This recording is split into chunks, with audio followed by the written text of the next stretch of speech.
What's up, everybody? Soren Baker. Amir, Rahimi. And we're back here, y'all, on The Great Debaters. Today, we're getting into some Ice Cube debates. Get ready.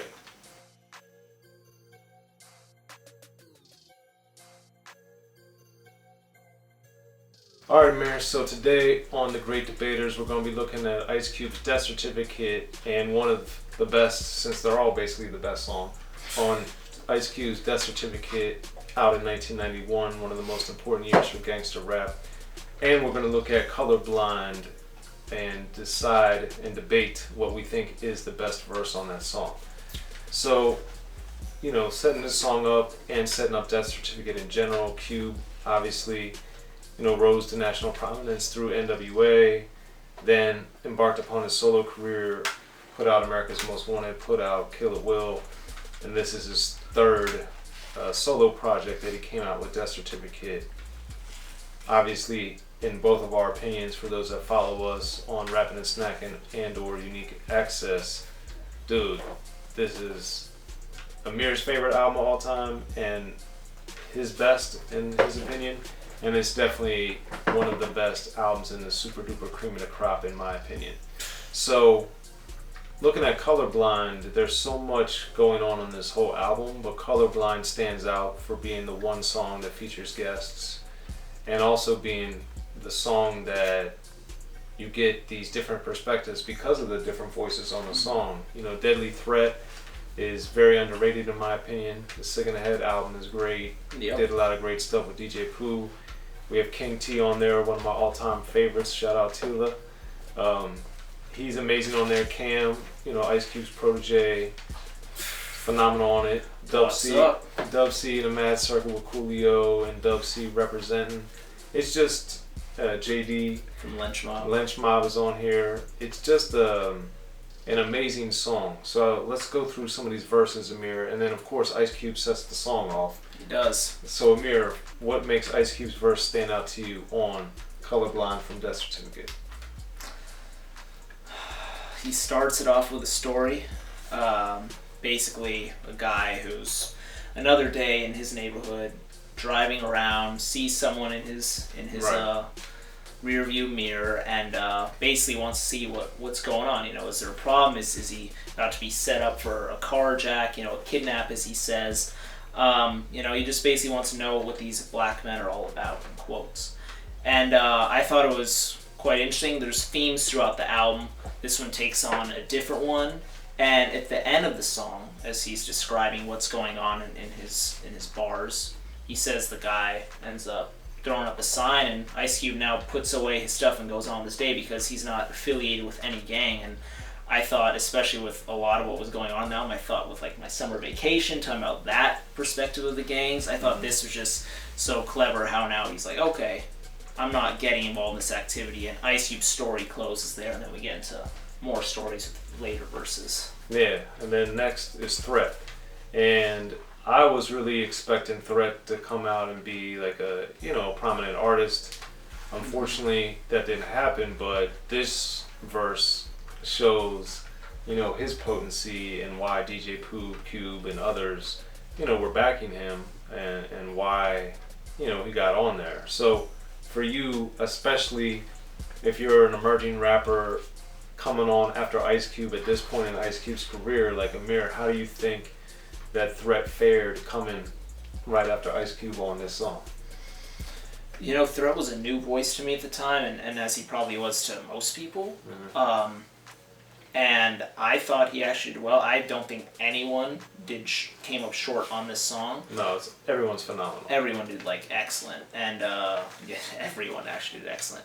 But I love Threat's perspective on it, his writing, and also his contributions are also throughout the album and not just on this song. You know, back then when people were really in the studio bouncing ideas off one another and helping one another out, I was also, just like you, a little upset that Threat's career didn't blow up more. But that Sick in the Head album is like great. Very what underrated. Did you think of Threat's Pick it up verse? if you haven't already.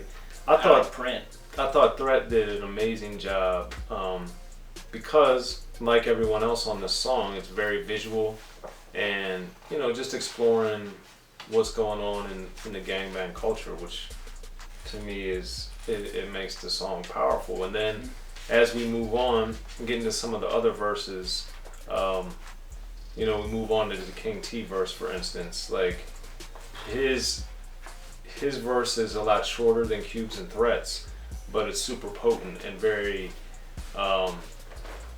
shows the different sides, and then he plays off of course we're on the same gang, which I always thought was interesting and sad all at the same time. Yeah.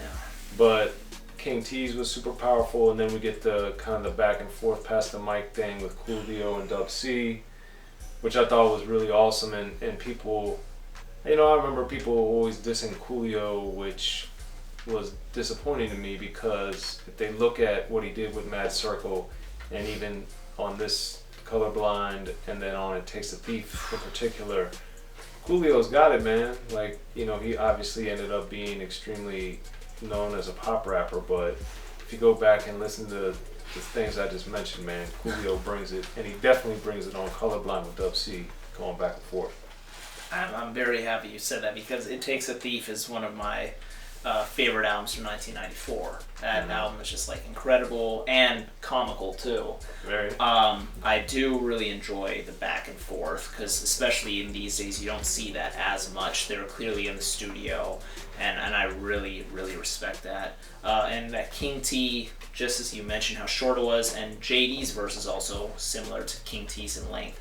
King T, for me, that's my favorite line in the song, where he says, Baby Lou wears blue, Big Fred wears red, put them together and you color them dead, because he's basically showing, okay, well, this is a guy from the Bloods, this is a guy from the Crips, and if they get close to one another, one of them's going to die, or both of them's going to die, and it just basically shows the dangers of the gang culture. And it also kind of puts it in kind of like that storytelling mode. Like, to me, it kind of sounded like a story time rap for those lyrics. So I really like that a lot. And then what about for you, Amir, with Cam? Because Cam is brilliant, in my opinion, in so many ways. So for you, what do you think about his contribution to Colorblind? Cam's contribution is amazing. Absolutely. He's in jail, he gets out of jail, but he feels like he's in jail, and then what do you know, he goes back to jail, and he finds out that he gets more love. They have more love for him behind the bars and even on his own street. And he even says that when he tries to make things right, the sheriffs, the Justice Department, they're not going to hear anything. Their ear goes deaf when you try to tell your side, as he says it. And that's very powerful. And it's actually really sad. And I think history kind of shows that he has a point. I'd say history shows he's right. And there you go, right. And I would agree there, but Cam's verse is very eye-opening. Very eye-opening. So as we do here on The Great Debaters, we have to come up with these discussions after we go through songs, albums, and artists' work, and come up with these difficult decisions to say which one we think is the best and why. So Amir, for you, who gives the best performance on Ice Cube's Colorblind, and why? I don't want to answer this one, dude. Reason maybe because I don't want to sound like a broken record. I'm going with Ice Cube, but really, honestly, like, I want to say Ice Cube and Cam are a tie. Okay. Because that Cam is just so great. Yes. Man, just something about Ice Cube's flow on this album is just so miraculous, man. So I kind of give him the very slight edge, but Cam, his verse is so great, and honestly one of the best verses on the album. And if King T, if he had like a longer appearance, I may even go King T. This song is just packed with top-notch performances from an A-list crew.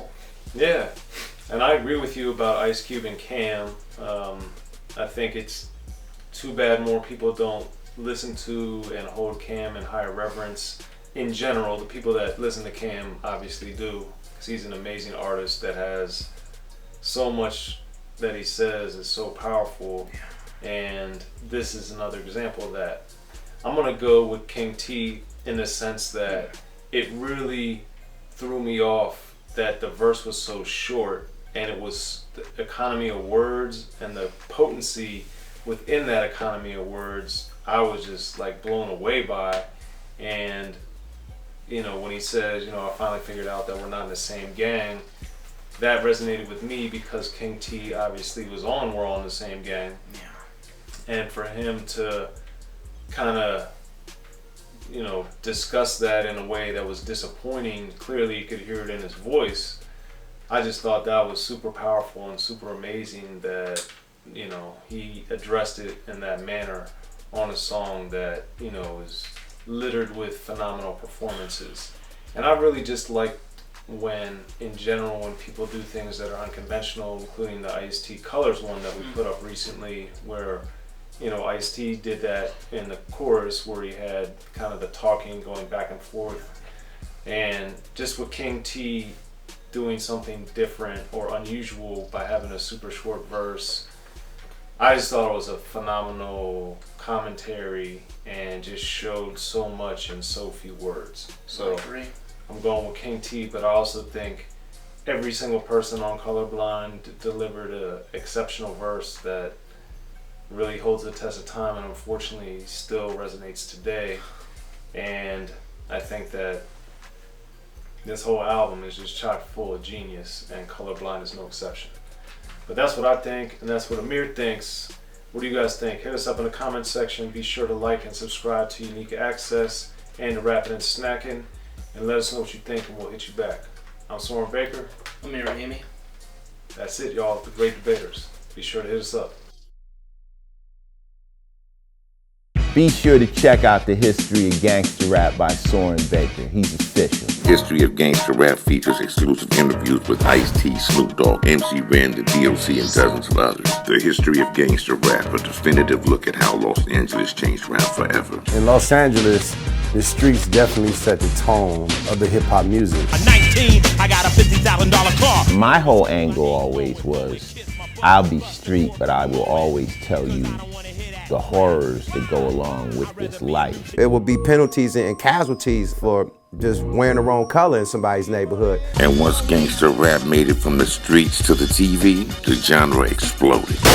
With Fab 5 on Yo MTV Raps with NWA. Yo MTV, it just catapulted us from being local heroes to national gangbang rappers. The History of Gangster Rap discusses it all from 1980 up till today. It's always gonna be shit happening in the streets. You know what I mean? So it's always gonna be something to talk about. The History of Gangster Rap in stores now.